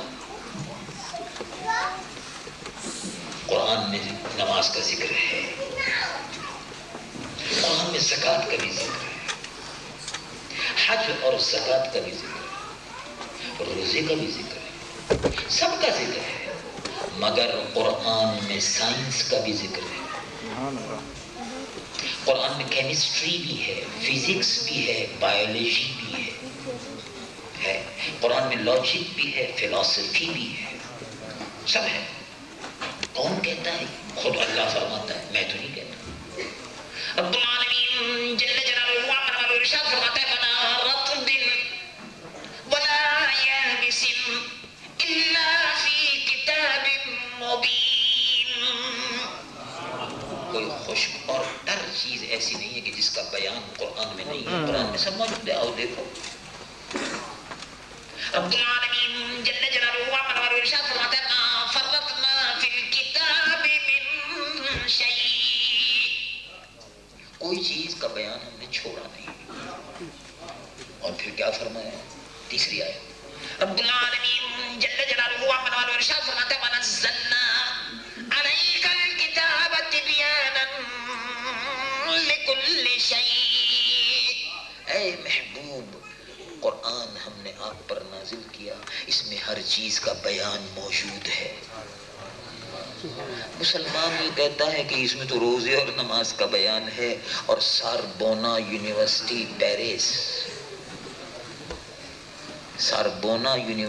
پیرس کا professor head of the department قرآن، بائبل، سائنس کتاب موجود ہے، بازار میں ملتی ہے، فرانسیسی میں اور انگریزی میں. اب انگریزی میں ترجمہ ہو گیا اس کا، پہلے فرانسیسی میں لکھی تھی انہوں نے.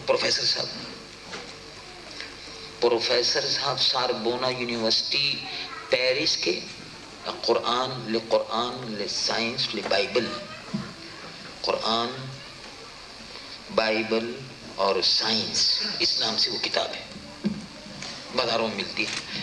یہاں موجود ہے، ایمسٹرڈم میں موجود ہے، آپ دیکھ سکتے ہیں اس کو. انگریزی میں اور فرانسیسی میں موجود ہے. 10 زبان میں بھی اس کا، جرمنی میں ترجمہ اس کا ہو گیا ہے، جرمن زبان میں بھی ملتی ہے. اس میں کیا لکھا، ڈچ میں شاید ابھی نہیں ہوا ہوگا، لیکن جرمنی میں، انگلش میں اور فرینچ میں. 10 زبان اصل میں صرف آپ ہی لوگ تو بولتے ہیں نا، اور اس کے باہر کہاں بولی جاتی ہے؟ یہی بولی جاتی. اب انٹرنیشنل اصل میں لینگویج ہے فرانسیسی اور انگریزی، لیکن 10 زبان بھی بڑی اہم زبان ہے اپنی جگہ پر، اس میں کوئی شک نہیں. اور بہرحال اس میں بھی ترجمہ آئے گا انشاءاللہ، کوئی اللہ کا نیک بندہ ترجمہ کر دے گا اس کا. مگر جب یہ ہوگا تو آپ اس کو دیکھیے، انگریزی میں دیکھیے، فرانسیسی میں پڑھیے اس کو. سبحان اللہ. پروفیسر صاحب کیا کہتے ہیں کہ میں نے جب کمپیریٹیو اسٹڈی کی تو میں نے کہا کہ یہ سو قرآن شریف تو ایسے ہی ہوگا، یہ بھی مسلمانوں کی کتاب ہے، مسلمان تو بڑا جاہل ہے، اس کتاب میں کیا ہوگا، قصے کہانیاں ہوں گی، یہی ہوگا زیادہ زیادہ اور کیا. کمپیریٹیو اسٹڈی اب شروع کی. بائبل، بدھوں کی کتاب، ہندوؤں کی بھگوت گیتا، گو ماتا، یہ سب پڑھنا شروع کر دیا. پڑھتے پڑھتے پڑھتے ان کا بھائی قرآن شریف بھی تو قرآن شریف ہے، قرآن مسلمانوں کی کتاب. تو جس قرآن کے پڑھنے والی امت جاہل ہے، اس قرآن میں ہوگا ہی کیا، کچھ بھی نہیں ہوگا. ان کا خیال یہ تھا پروفیسر صاحب کا کہ جس امت پر یہ قرآن اترا وہ تو امت جاہل ہے. 80% مسلمان جاہل، اپنا نام نہیں لکھ سکتا، اپنا نام نہیں لکھ سکتا، بلکہ اپنے نبی کا کلمہ صحیح نہیں پڑھ سکتا. تو یہ کیا، یہ قرآن شریف ایسی ہوگی کوئی کتاب، لیکن نہیں. اس نے کہا کہ نہیں، دیکھنا تو چاہیے. اب جو دیکھا تو کہتا ہے کہ میں نے جب قرآن کو پڑھا پڑھتے اب میں پڑھتا تھا، میں دیکھتا تھا، ارے رب العالمین جل جلالہ امن والو ارشاد فرماتا والشمس تجری لمستقر لها ذلك تقدیر العزیز العلیم. شمس تجری، سورج چل رہا ہے، گردش کر رہا ہے، لمستقر لها. اچھا، ارے یہ تو سورج گردش چکر. والقمر قدرناه منازل حتى عاد كالعرجون القديم. اور دیکھو قمر کی، چاند کی منزلیں مقرر ہیں. للشمس ينبغي لها ان تدرك القمر. یہ دونوں چل رہے ہیں ساتھ ساتھ، ایک کے پیچھے آگے. ایسا ہوتا ہے کہ ریس چل رہی ہو، گاڑی آگے چل رہی ہے، اس کے پیچھے ایک گاڑی اور چل رہی ہے، اور دونوں میں ریس ہو رہی ہے اپنے وقت پر سب، تو ایکسیڈنٹ ہو جائے گا، کولیجن ہو جائے گا. یہ ہوتا ہے. مگر رب العالمین فرماتا ہے کہ دیکھیے سورج چل رہا ہے آگے آگے، قمر چاند اس کے پیچھے پیچھے چل رہے ہیں. آپ نے دیکھا ہوگا چاند اور سورج، صبح کا وقت اور شام کا وقت دیکھ لیجیے آپ. سمندر کے کنارے آپ کھڑے ہو جائیے، روٹرڈام میں کھڑے ہو جائیے، آپ ایمسٹرڈم میں کھڑے ہو جائیے، آپ کنارے پہ سمندر کے آپ دیکھیے جب سورج ڈوبتا ہے اور چاند کس طرح سے نکلتا ہے، معلوم ہے جیسے ڈوب رہا ہے اور یہ اٹھ کے آ رہا ہے چاند اوپر. دیکھا ہوگا آپ نے، وہ منظر یاد ہوگا.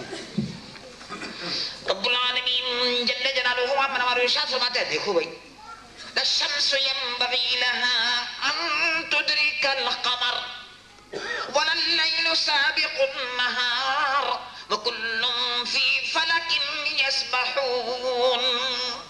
دیکھو چاند اور سورج کس طرح گردش کر رہے ہیں، لیکن ان دونوں میں کبھی ٹکر نہیں ہوتی. اور ستارے دیکھو کس طرح گردش کر رہے ہیں مگر ٹکراتے نہیں ہیں. ارے صاحب برابر برابر میں 10-20 بلب اگر لگا دو اور بلبوں کو ادھر سے ادھر کرنا شروع کر دو، بلب آپس میں ٹکرا جائیں گے. گاڑیاں ایک کے پیچھے ایک چلے گی، ٹکرا ضرور جائے گی. لیکن کبھی ہزاروں ہزاروں سال ہو گئے ٹکر نہیں ہوتی. یہ دیکھا آپ نے کہ آسمان بغیر ستون کے کھڑا ہوا ہے. دیکھا آپ نے سمندر کو اور اس کی مچھلیوں کو، اور اس میں سے اب تیل نکل رہا ہے، آف شور آئل، ہر چیز مل رہی ہے. اب جو اس نے پڑھنا شروع کیا، پروفیسر نے دیکھا، ساربونا یونیورسٹی کے head of the department chemistry کے، پڑھتا رہا قرآن شریف، حیران پریشان. کتاب لکھی، قرآن، بائبل، سائنس، اور کہا میں دعوے سے کہہ سکتا ہوں کہ دنیا سائنس میں جتنی آگے بڑھتی چلی جائے، آگے بڑھو، بڑھتی چلی جائے، لیکن جتنی آگے دنیا سائنس میں بڑھتی چلی جائے گی، قرآن آگے ہوگا، سائنس پیچھے ہوگی. اسلام آگے ہوگا، سائنس پیچھے ہوگی.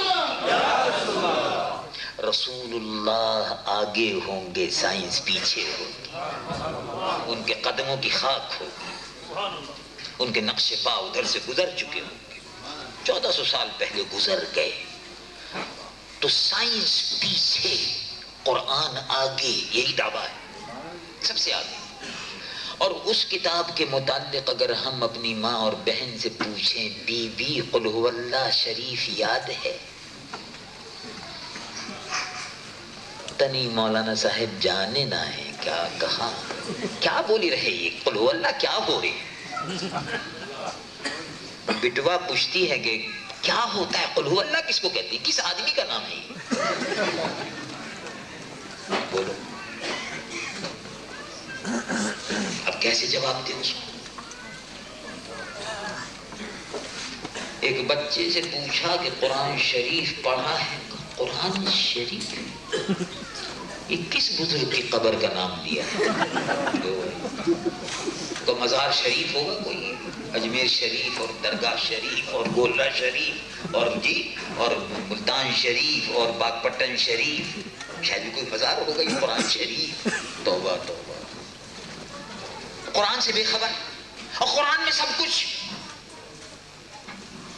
اب حضور پرنور صلی اللہ علیہ وسلم نے فرمایا کہ چین جاؤ، علم حاصل کرو. آپ نے دیکھا آج یہودی تھوڑی تعداد میں ہے لیکن حکومت کر رہا ہے. اس کے مجال، اس کی اجازت کے بغیر امریکن سانس نہیں لے سکتا. یہودی کی اجازت کے بغیر ڈچ مین کا سانس نہیں نکلتا. یہودی کو دیکھتا رہتا ہے ڈچ مین کیا کہتا ہے یہودی، یس سر، گردن جھک گئی، کیونکہ پیسہ اس کے ہاتھ میں ہے، بینک اس کے ہاتھ میں ہے، کمپنی اس کے ہاتھ میں ہے، ڈپارٹمنٹل اسٹور اس کے ہاتھ میں، سپر مارکیٹ اس کے ہاتھ میں ہے، گولڈ اس کے ہاتھ میں ہے، ڈائمنڈ اس کے ہاتھ میں ہے. بیلجیم آپ چلے جائیے، ہالینڈ سے نکل کر، یہ تو یہاں کا حال تھا، بیلجیم آپ چلے جائیے تو سارا ڈائمنڈ، اس کی کٹنگ، اس کی خرید، اس کی فروخت، جیسے یہاں ہے ایسے ہی وہاں. جرمنی چلے جائیے، سوئٹزرلینڈ، ڈائمنڈ، سونا، گولڈ، پیور، ملاوٹ، جیسا بھی ہو. افریقہ چلے جائیے، ساؤتھ افریقہ، جانسبرگ، سونے کی ساری کانیں، کون؟ یہودی.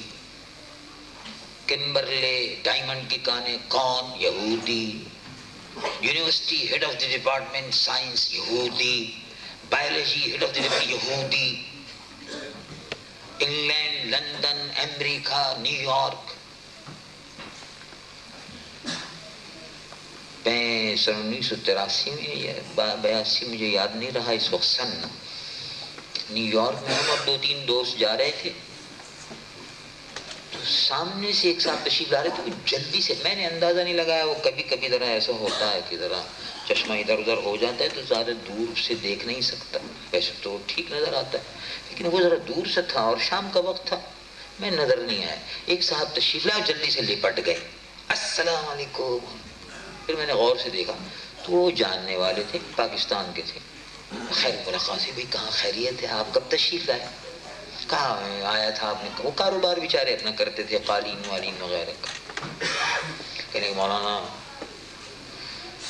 میں بھی آ رہا ہوں ایک جگہ سے، بڑی تکلیف ہوئی ہے، بس طبیعت بڑی پریشان اور گھبرا رہی ہے، اور ایک ایسی بات میں نے سنی کہ جس کے بعد مجھے بڑا صدمہ ہے اور بڑا افسوس ہے. دل بیٹھ گئے، کیا بات ہو گئی؟ کہا وہ ایک دکان تھی یہاں، بہت بڑی دکان ہے، قالین کا وہ کاروبار کرتا ہے، اور آپ جانتے ہیں میں بھی قالین کا کاروبار کرتا ہوں. میں گیا تھا اس دکان میں، تو جب میں دکان میں گیا تو وہ دکان جو تھی اس نے کہا کہ آپ یہاں سے تشریف لے جائیں، وقت ختم ہو گیا، آپ یہاں سے تشریف لے جائیں، وقت ختم ہو گیا. اور دکان بند ہو رہی تھی اور آدمی نکل رہے تھے سب. انہوں نے کہا کہ بھائی مجھ کو بہت ضروری کام ہے، کل کو میری فلائٹ ہے، اس وقت تھوڑا سا ہی کام ہے، بس 2-3 چیزیں مجھے آئٹم دو تین خریدنے ہیں، مجھے جانا ہے کل، دے دو. اور کہا کہ آپ if you are going to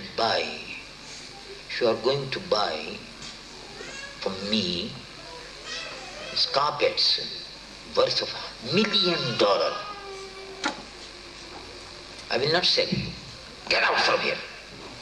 اس نے کہا کہ اگر آپ اس وقت مجھ سے $1 ملین کا بزنس کرو گے قالینوں کا، میں نہیں لوں گا تم سے. گیٹ آؤٹ فرام ہیئر، نکل جاؤ یہاں سے باہر. تو انہوں نے کہا کہ تو بڑے دکاندار تو ایسی بدتمیزی نہیں کرتا. انہوں نے کہا یو ڈونٹ نو، انہوں نے کہا تم جانتے نہیں ہو، ہمارا سبق شروع ہو گیا، تم کاروبار کی بات کرتا، نکل یہاں سے باہر. کھدیڑ دیا. سبق شروع ہو گیا کا کیا مطلب ہے؟ وہ آدمی کیا کہہ رہا تھا آپ سمجھے؟ وہ دکاندار یہودی تھا، اس نے کہا ہمارا ہفتہ شروع ہو گیا سیٹرڈے، جمعے کے دن شام کو سیٹرڈے شروع ہو جاتا ہے، سورج کے چھپنے سے پہلے سیٹرڈے شروع ہو گیا تو سورج کے چھپنے کے وقت تک کاروبار بند ہو جانا چاہیے، کیونکہ سبت سیٹرڈے شروع ہو جاتا ہے. سبت اس کو سبت کہتے ہیں، عربی زبان میں یوم السبت کہتے ہیں، وہ سبت کہتے ہیں، وہ ہفتہ، سنیچر، سیٹرڈے. تو اس نے کہا کہ اگر $1 ملین کا بزنس بھی کرو گے، $1 ملین کے قالین خریدو گے، میں نہیں بیچوں گا، نکلے یہاں سے باہر. تم کو معلوم نہیں ہے سبت شروع ہو گیا، سبت شروع ہونے والا ہے. اب آپ غور فرمائیے، یہودی اپنے سنیچر کے دن کا احترام کرتا ہے، کاروبار نہیں کرتا. کتنے مسلمان ہیں جن کی دکانیں جمعے کے وقت کھلی رہتی ہیں؟ کتنے مسلمان ہیں؟ ذرا دیکھو اب ذرا. پھر کہتے ہیں یہودی مارتا ہے. یہودی مارتا ہے، وہ تو مارے گا، وہ تو مارے گا. اور اگر آپ مسلمان بھی دامن محمد رسول اللہ صلی اللہ علیہ وسلم کو اسی طرح سے تھام لو جیسے صدر اول میں صحابہ نے تھام دیا تھا. صحابہ نے کس طرح سے تھاما؟ کہا یا رسول اللہ، یہ جو بدر کے میدان میں لوگ جا رہے ہیں، آپ جو فرما رہے ہیں، تو اے اللہ کے محبوب صلی اللہ علیہ وسلم، مقداد رضی اللہ عنہ، سعد رضی اللہ عنہ انصاری، لعلک ترید بنا یا رسول اللہ، کہ آپ یا رسول اللہ، کیا آپ کی مراد ہم سے، آپ ہم سے پوچھنا چاہتے ہیں؟ تو حضور حکم فرمائیے. جب بدر میں لڑائی کا وقت آیا تو صحابہ نے یہ نہیں فرمایا کہ یا رسول اللہ آپ دعا کر دیجئے، آپ کی دعا سے سب کافر ختم ہو جائیں گے، اور یہ ہو جاتا. لیکن تدبیر، اگر مسلمان قوم بیکار رہے گی، علم حاصل نہیں کرے گی، سارا میدان دوسری قوموں کے لیے چھوڑ دے گی، کاروبار بھی تجارت بھی سب آگے بڑھو، اور یہ بیٹھے رہیں گے گھروں میں، تو کیا ہوگا؟ تو صحابہ بھی حضور سے کہہ سکتے تھے، لیکن کیا فرمایا صحابہ نے؟ سعد انصاری رضی اللہ عنہ وارضاہ نے فرمایا لعلک ترى ما تقر به عینک یا رسول اللہ صلی اللہ علیہ وسلم، حضور آپ حکم دیجئے، آپ ہم کو حکم دیجئے کافروں سے لڑنے کا، تو آپ کے دائیں، آپ کے بائیں، آپ کے آگے، آپ کے پیچھے، اور ایسے لڑیں گے اور ایسا دکھائیں گے آپ کو لڑ کر کہ آپ کی آنکھیں ٹھنڈی ہو جائیں گی، خوشی ہو جائے گی۔ ما تقر به عینک یا رسول اللہ۔ تو حضور پر نور سید العالمین محمد رسول اللہ صلی اللہ علیہ وسلم پر صحابہ ان کے ادنا اشارے پر محبت رسول میں جان قربان کرتے تھے، دامن رسول سے وابستہ تھے۔ یہ ان کی کامیابی کا راز تھا، یہ ان کی کامیابی کا راز تھا۔ اب دیکھو یہ کیا بات تھی، کچھ سمجھ میں آنے والی بات ہے، یہ صحیح حدیث ہے۔ عقبہ ابن نافع رضی اللہ عنہ، یہ کرامات صحابہ میں ہے، یہ اسد الغابہ فی معرفت احوال الصحابہ میں، اور تابعین صحابہ کے حالات پر جو مشتمل کتاب ہے اس میں لکھا عقبہ ابن نافع مسلمانوں کے جرنل تھے، تابعی رسول اللہ تھے، حضور پر نور صلی اللہ علیہ وسلم کے صحابہ کو دیکھنے والے تھے، یہ مسلمانوں کے جرنل تھے۔ ٹیونیزیا کے جنگلوں میں مسلمان فوج اتری، اب یہ 1400 سال پہلے کی بات ہے، 1350 سال پہلے کی بات ہے، جب مسلمان فوج اتری تو وہاں لوگوں نے شکایت کی اور یہ کہا کہ جناب آپ نے تو اپنی فوجی چھاونی غلط جگہ بنائی ہے، یہ آپ نے فوج کو غلط جگہ اتار دیا، کیونکہ آپ نئے ہیں اس علاقے میں، اب ابھی آئے ہیں عرب سے، تو یہ آپ نے غلط جگہ پر فوج کو اتاری، تو کیا کرنا چاہیے؟ کہا کسی دوسری جگہ آپ فوج کا پڑاؤ ڈال لیں، تو آپ نے فرمایا یہ جگہ تو بڑی خوبصورت ہے، پانی ہے، چشمہ ہے، یہ کہا ٹھیک ہے، مگر یہاں جانور بہت ہیں، شیر بہت ہیں، سانپ بہت ہیں، یہ ہے فلاں ہے، چنی ہے، یہ تو سب اگر فوج یہاں ٹھہر گئی تو جانور فوج کو کھا جائیں گے، مسلمان تو بیچارے ختم ہو جائیں گے، یہ کیا لڑیں گے؟ کہا اچھا، وہ کہا اچھا تو پھر ٹھیک ہے، اب تو بات اصل میں یہ ہے کہ ہم نے خیمہ زدن و بارگاہ ساخت، ہم نے تو اپنا خیمہ ڈال دیا اور اپنی جگہ ٹھکانہ یہ فوجی چھاونی بنا دی ہے، یہاں سے تو ہٹنا نہیں ہے، پھر کیا کریں گے آپ؟ وہ کہا تو پھر جو لوگ یہاں پہلے سے رہتے ہیں جانور ان کو ہٹائیں گے، وہ کہا تو جنگل کے جانوروں کو آپ کیسے ہٹائیں گے؟ آپ کھڑے ہو گئے، حدیث مبارکہ میں آتا ہے آپ نے کھڑے ہو کر آواز دی، آپ نے کھڑے ہو کر عقبہ ابن نافع رضی اللہ عنہ نے، آج بھی ٹیونیشیا میں ان کا مزار موجود ہے، مسلمانوں کے فاتح جرنل، اس نے ٹیونس فتح کیا، انہوں نے وہاں کھڑے ہو کر آواز دی جنگل کے جانوروں، شیروں، سانپ، یہ وہ، یہاں سے نکلو، ہم لوگ آ گئے ہیں، رسول اللہ کے غلام یہاں آ گئے، تم نکلو۔ اور اس کو ابن خلدون نے بھی نقل کیا ہے، ابن خلدون نے بھی ٹیونس کی جو فتوحات کے سلسلے میں اس پر تذکرہ کیا ہے، ایھا الطیور والسباع، وہ یہ تمام اس نے،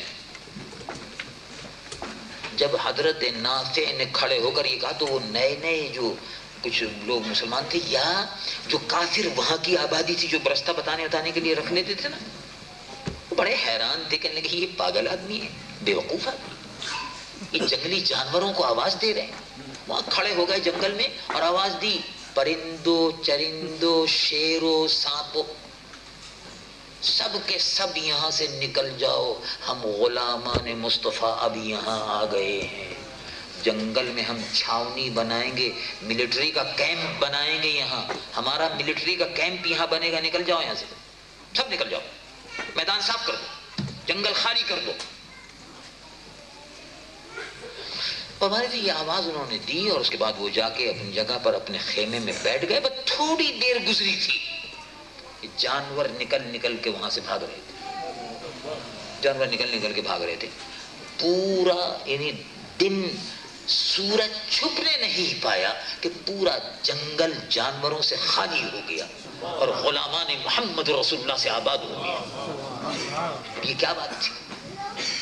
بات اصل میں یہ ہے کہ ہم خدا کے تھے تو خدائی ہماری ہو گئی، اور جتنا ہمارا تعلق اللہ سے اور اس کے محبوب سید العالمین محمد رسول اللہ صلی اللہ علیہ وسلم سے جتنا تعلق مضبوط ہوگا، اتنا ہی اللہ رب العالمین جل جلالہ وعمن والہ کی رحمت نازل ہوگی. اور یہ جو آج اللہ رب العالمین جل جلالہ وعمن والہ کا وعدہ آج بھی پورا ہو کر رہے گا. وہ کیا وعدہ ہے؟ رب العالمین جل جلالہ وعمن والہ ارشاد فرماتا ہے کم من فئۃ قلیلۃ غلبت فئۃ کثیرۃ باذن اللہ. تھوڑی تعداد تمہاری ہوگی لیکن غالب فتح تمہاری ہوگی.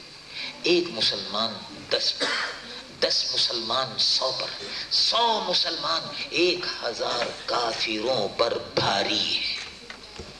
دیکھو جنگل میں شیر اکیلا ہی ہوتا ہے، جنگل میں شیر اکیلا ہوتا ہے، لیکن جب شیر جنگل میں نکلتا ہے اور آواز نکالتا ہے تو یہ سب چھوٹے موٹے سب بھاگ جاتے ہیں. شیر کے سامنے پھر کوئی نہیں ٹھہرتا. اور شیر زیادہ نہیں ہوتے، ایک ہی ہوتا ہے، 2 ہوتے ہیں. جنگل میں جانور بہت ہوتے ہیں. مسلمانوں کو کبھی اپنی تعداد کے تھوڑا ہونے کا غم نہیں ہونا چاہیے. پہلی بات تو یہ ہے کہ ایمان مضبوط ہونا چاہیے. وہی ایمان جو صحابہ رضوان اللہ علیہم اجمعین کا تھا، وہی ایمان. اگر اس طرح کا ایمان مضبوط ہوگا تو جہاں بھی آپ ہوں گے یقین رکھیے کہ اللہ کی رحمت کے فرشتے آپ پر اتر رہے ہوں گے، مدد کے لیے اتر رہے ہوں گے. یہ شرط ہے. اور اللہ رب العالمین جل جلالہ وعمن والہ نے قرآن مجید و فرقان حمید میں ارشاد فرما دیا انتم الاعلون ان کنتم مؤمنین. تو آج جو مسلمانوں کا عالم ہے اور جو تباہی آ رہی ہے، اس میں جہاں ایک وجہ یہ ہے، وہاں اس کے ساتھ ساتھ یہ بھی ہے کہ اللہ اور اللہ کے رسول سے تعلق بھی ختم ہو گیا، علم سے بھی کوئی تعلق نہیں رہا، جہالت بھی، افلاس، تنگ دستی. اور جگہ جگہ مسلمانوں کی متعلق خبریں بری سننے میں آتی، اچھی خبر بہت کم سننے میں آتی ہے. اس کی وجہ یہی ہے کہ تعلق کمزور سے کمزور ہو گیا. جتنا تعلق دربار محمد رسول اللہ صلی اللہ علیہ وسلم سے مضبوط ہوگا اتنا ہی انشاءاللہ العزیز اللہ رب العالمین کی مدد آ کر رہے گی. اللہ تبارک و تعالی جل جلالہ وعمن والہ مجھے اور آپ کو سب کو عمل کی توفیق عطا فرمائے. وآخر دعوانا الحمدللہ.